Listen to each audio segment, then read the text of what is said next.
Hello guys, ఇవాళ అయితే game changer movie review ముగ్గురితో అయితే చేయబోతున్నా. ఒక టీఎఫ్ఐ బానిస, ఒక మెగా ఫ్యాన్ అండ్ ఒక Ram Charan fan, the global star. చూసేద్దాం పదండి. వచ్చేసాడు మన టీఎఫ్ఐ కట్టు బానిస. వీడికి సంఖ్యలు వేసినా సరిపోదు. చెప్పరా game changer the block buster review.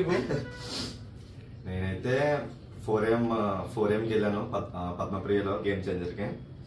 అయితే ఎక్స్పెక్టేషన్స్ అయితే నాకు పెద్దగా లేవు, కానీ ట్రైలర్ చూసిన తర్వాత ఓకే మినిమం ఉంది, ఒక మినిమం ఉంటది సినిమా అనుకుని వెళ్ళాను నేను.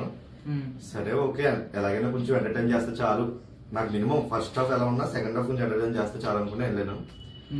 ఓకే ఫస్ట్ ఎంట్రీ అంతా ఓకే పర్లేదు వెళ్తుంది అనుకున్నాం. లేదు అలా స్టోరీలోకి వెళ్ళట్లేదు, ఇంకా అలా అలా అలా సాగదీసి అలా ఇంటర్వల్ సాగదీశారు.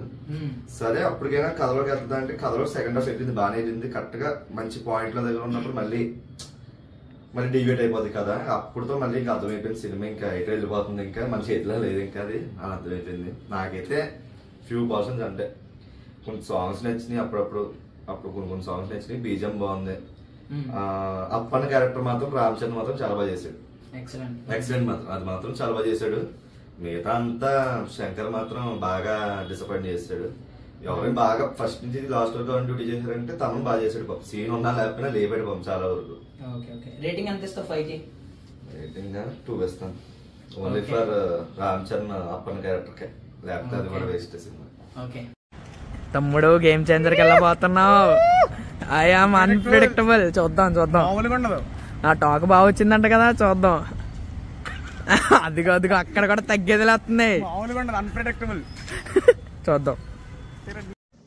మనోడు వస్తాడు, మనోడు వచ్చేసి మెగా బానిస. సో ఈయన్ని అడిగేద్దాం రివ్యూ ఎలా ఉందో. ఇప్పుడు ఎన్టీఆర్ కూడా నేను ఫస్ట్ ట్రైలర్ చూసేంత వరకు అసలు లో ఎక్స్పెక్టేషన్స్ ఉన్నాను. ట్రైలర్ చూసిన తర్వాత పర్లేదు ఉంది, విషయం ఉందని చెప్పేసి వెళ్ళిన తర్వాత ఫస్ట్ హాఫ్ అలా వెళ్ళిపోయింది. అలా వెళ్ళిపోయిందా? సెకండ్ హాఫ్ కి వచ్చేసేటప్పటికి అప్పన్న క్యారెక్టర్ కొంచెం మంచిగా ఎస్టాబ్లిష్ చేశారు. ఆ క్యారెక్టర్ మీద కొంచెం విషయం కూడా ఉంది. రామ్ చరణ్ కూడా అన్ప్రెడిక్టబుల్ గా చేసాడు యాక్టింగ్. తర్వాత నెమ్మదిగా లవ్ ట్రాక్ కామెడీ ఉంటది, మిస్ అవ్వకండి అసలు చూడండి. ప్రతి సినిమాకి ప్రతి ఒక్కరు వెళ్ళాలి సినిమాకి.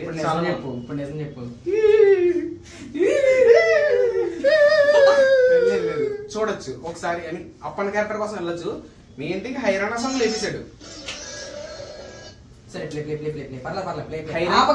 హైరానా క్యారెక్టర్ లేపేశాడు, సాంగ్ లేపేశాడు. హైరానా సాంగ్ కోసం వెళ్ళి నాకు గుర్రం మీద షార్ట్ మగధర వైబ్స్ అది బ్లాస్ట్ చేశాడు. సినిమా మొత్తం చూడాల్సింది ఎవరిదానంటే Thaman. First Thaman, second Ram Charan. Shankar mark అయితే 0. ఆయన రిటైర్ చేసేస్తే బెస్ట్. ఇంకా మనం తీసుకోవచ్చు సినిమా తీసుకోవచ్చు అంతే, ఇంకా అంతేం లేదు. రేటింగ్ అయితే 1. మెగా ఫ్యాన్ అయినా 1 ఇస్తా. లేదు నాకు ఎక్కలేదు. RC16 తో ఉంటది విషయం ఉంటది. మనోడు వస్తాడు, మనోడైతే Ram Charan fan, the global star fan అనమాట. తను అడిగి తెలుసుకుందాం రివ్యూ ఏంటని. చెప్పు. నాకైతే సినిమా మొత్తం బాగా అనిపించింది, బోర్ కొట్టకుండా వెళ్ళిపోయింది, అంత బాగుంది. కానీ పాటలు కూడా యావరేజ్ గా ఉన్నాయి, డాన్స్ అవన్నీ పర్లేదు.